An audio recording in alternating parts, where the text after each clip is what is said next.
Oh, Roger, copy that. Hello and welcome to NVF Radio Check, the official podcast of the National Veterans Foundation. We are cutting through the static of transition, trauma, and recovery to bring you real talk, real resources, and real stories. I'm your host, Michael Alcorn. Looks like we've got a signal. Let's get started.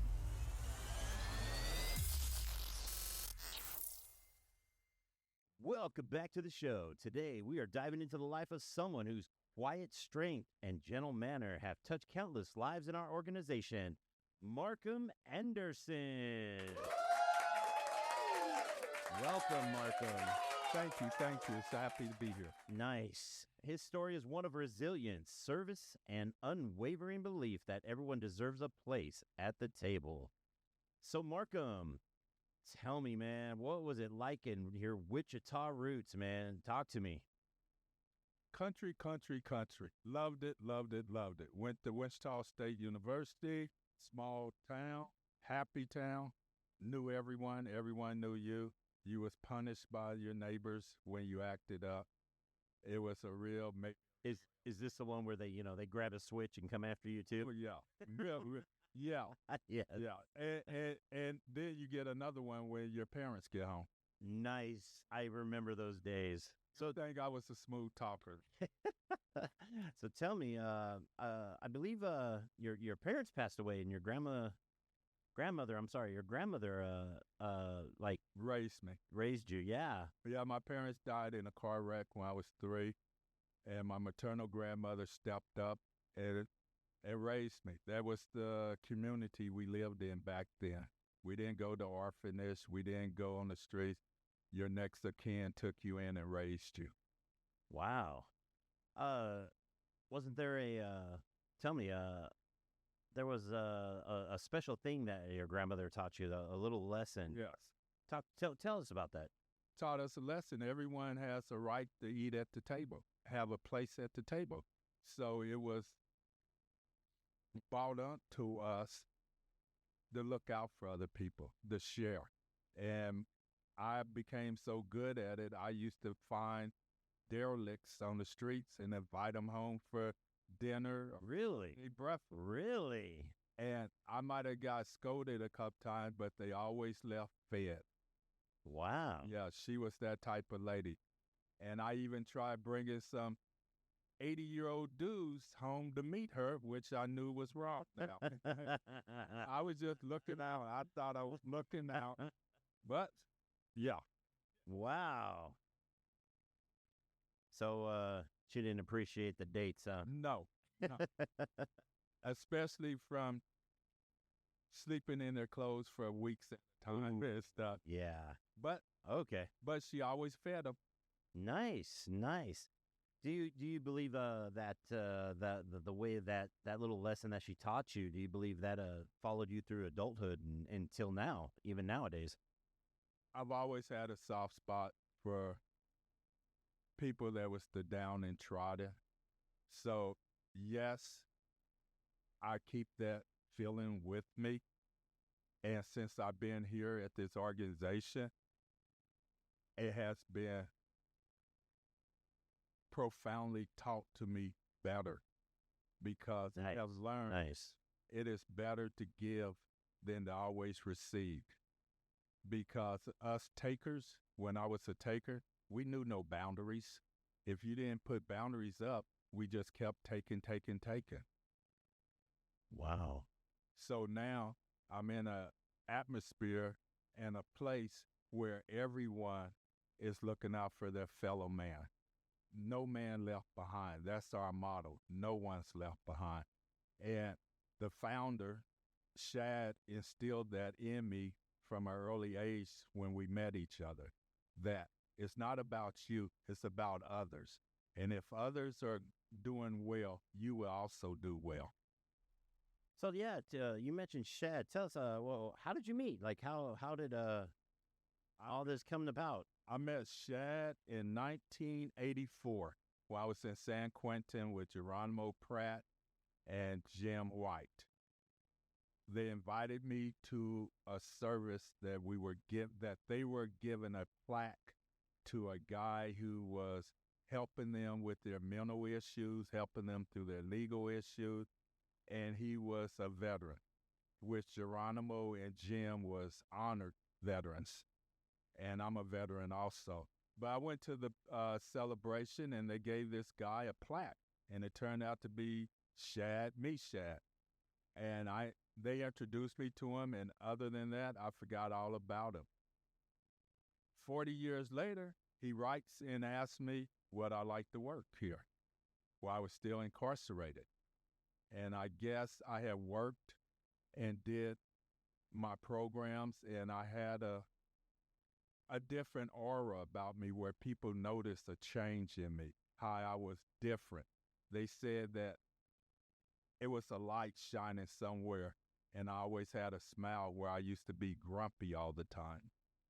But anyway, when he wrote me the letter, I didn't even know who this guy was.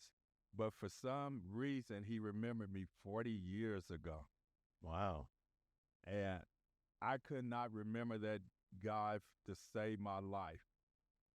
But him, Jim White, they persevered, wrote letters to the parole board for me, and they said they saw something in me, that I had changed.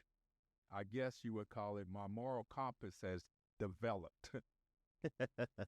So when he offered me the job here, I thought it would just be manual labor, but the labor came from within.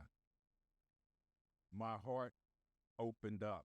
I became more happy. I became a better person, all because people on the other end of the line was asking for help, and I could help them. I did not charge them. I did not expect nothing from them. I just wanted to help. Didn't you start as a volunteer? Yes, I started off as a volunteer just helping homeless veterans. Like just out of your own, huh? Yeah. Just But, wow. but I also was doing it for not too good of a reason. I was doing it also to show everyone, look what I could do, look what I could do. But then I found out that wasn't the way to do it. You do it because you want to. You don't do it because you want recognition for anything. That's not being sincere. So I learned a lesson too. So when I start giving of my own property, I know I'm doing it out of kindness, out of my own goodwill. Nice. By the way, you mentioned you were a veteran. Can you please tell us what branch you served in? I was a regular Army.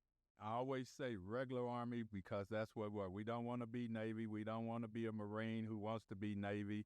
Navy who wants to be. We are Army. Nice. And my job was administrative specialist, which if you go to college for 2 years, go to ROTC, you go in as a second lieutenant and you get a nice job, which I had as administrative specialist, which is a glorified clerk. Is that like a yeoman in the Navy? Yes, a glorified. Run and get this, do that, write this, write that. But we are the backbone. We keep the supply lines running. We make sure the soldiers got their checks and got their beer and everything. Their beer? Yes.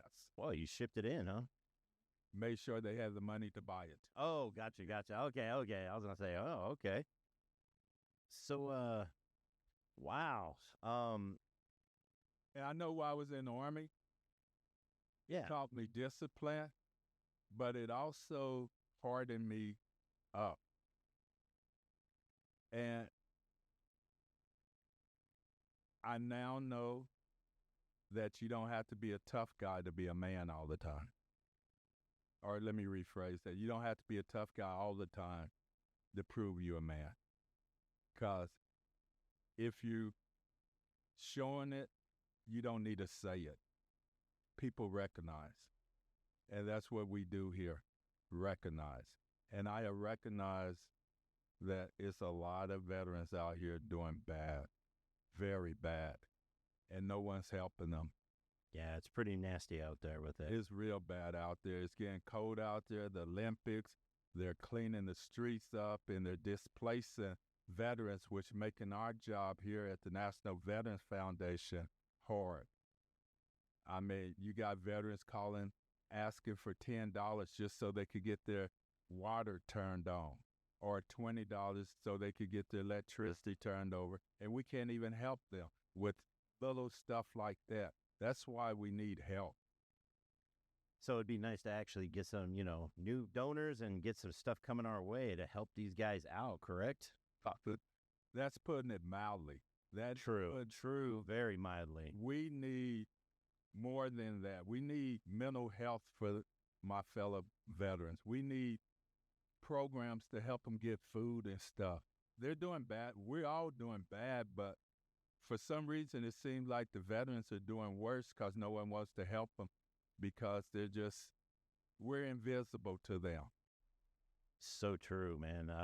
It's rough out there, and I've seen it firsthand myself. I went out and on the streets, and we were handing out bottles of water, and wow, I remember that. I remember that y'all were trying to do something in a hot day, and it was a gesture that is so small, but the veterans and us, we was applauding it because no one was giving us anything. They was treating us. So true. Yeah. And here you come with a container of water, and that just showed that, damn, dude, you're looking out for us. Thank you.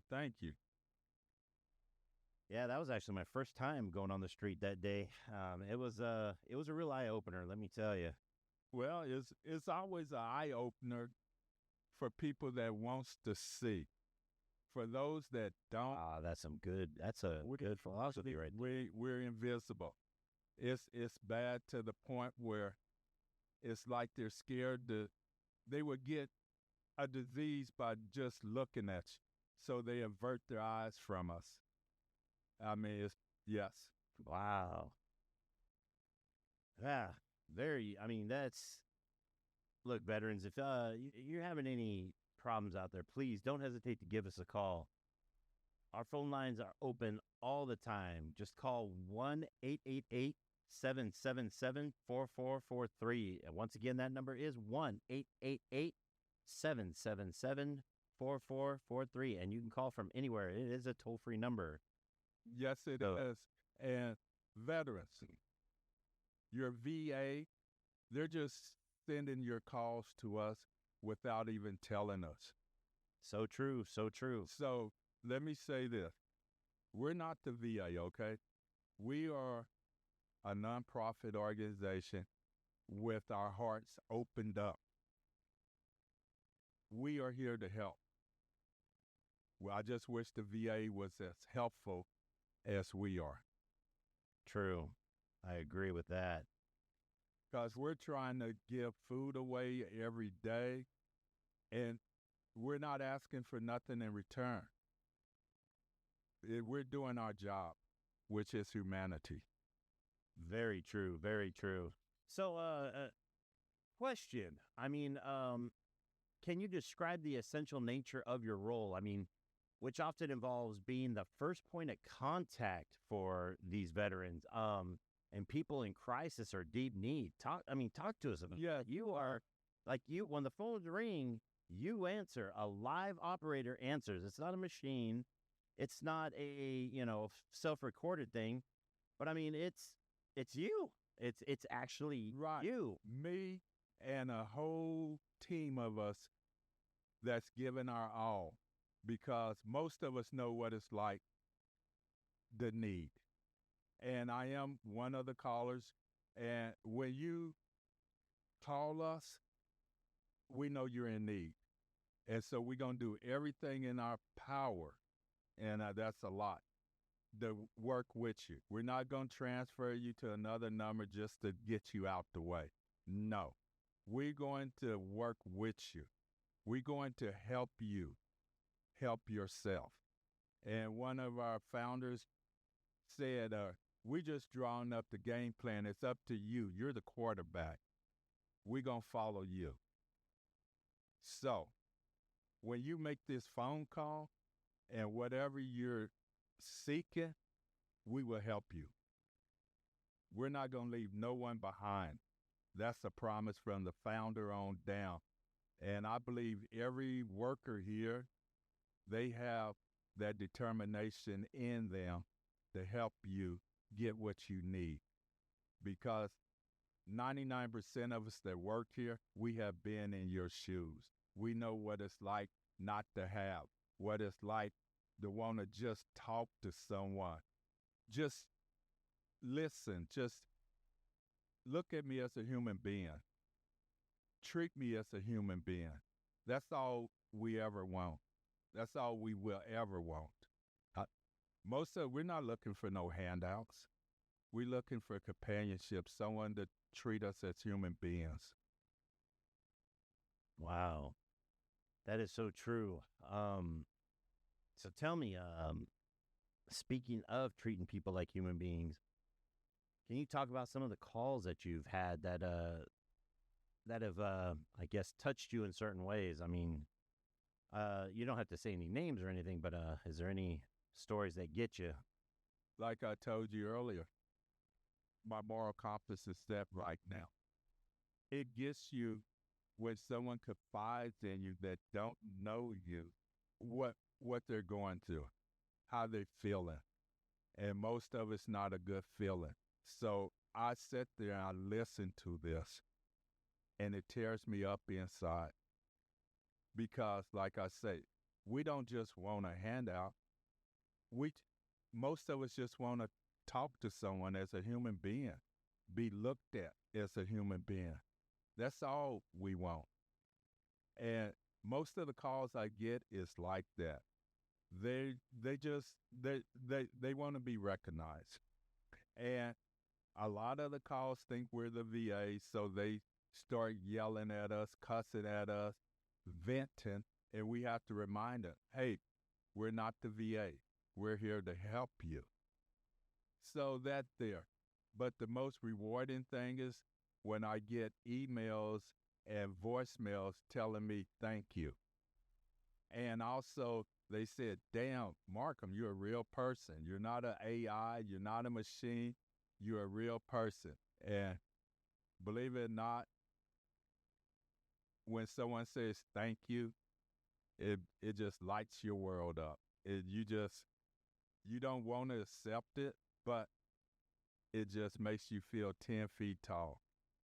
And they never have to say thank you. They don't never have to say good job, but they do. And that makes it all worthwhile, bruh. All worthwhile. Man, you've been getting calls back saying thank you. That's an actual good human touch right there. Well, that shows that they appreciate what you do for them, what you did for them. So true. Yes. Man, so how long you been with the foundation? I've been with the foundation since December the 7th, 2021. And here's the killer right here. You're going to move away, but you'll still be remote. Is that correct? Oh, yes. How far remote in the brain, I do not know. But my body would be here.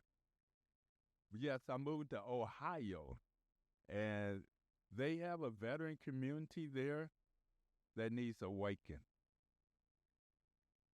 And hopefully, by working remote there, I could bring attention to the needy. Nice. So when someone calls, do you ever think back of what your grandmother taught you about, leaving no one behind or no one hungry or anything like that? I take a little bit of what she said with me every day, dude. I take a little bit of what Shad tells me, what Michael tells me, what Gerald tells me, everyone. I take a little bit of it and I digest it and I put it in my heart and I go off of that because everyone has something good advice for me. Nice, nice. So, from the loving home in Wichita through your Army service to your vital role here at National Veterans Foundation, how is like you got to feel amazing about that. I mean, look at you now.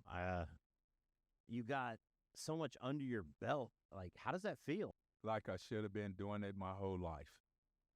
It feels like this is what you was set here for, what you was put here for. And my thinking is, why have I wasted this so long? I could have been doing this years ago. I could have been uplifting my fellow veterans, myself, because you learn something from everyone anyway. Each one teach one. That's our motto here. Nice. Oh, my goodness. Well, Markham, you know, My time's up. almost. Is there any final thoughts you'd like to give us? Yeah, I would like to say, have a little compassion. Well, everyone, that is Markham Anderson. He is a reminder of the greatest acts of service that often come wrapped in humility and kindness. His gentle voice is a beacon of hope for all who calls. You or if someone who you may be inspired by Markham's story, and we actually welcome you to give us a call or say hi or come pay us a visit over here in Los Angeles. We are right next door to the LAX airport. And, you know, feel free to volunteer or send us a donation our way, because everything you donate does go to the veterans. I'd like you to, thank you for listening and join us next week. Once again, let's hear it for Marco.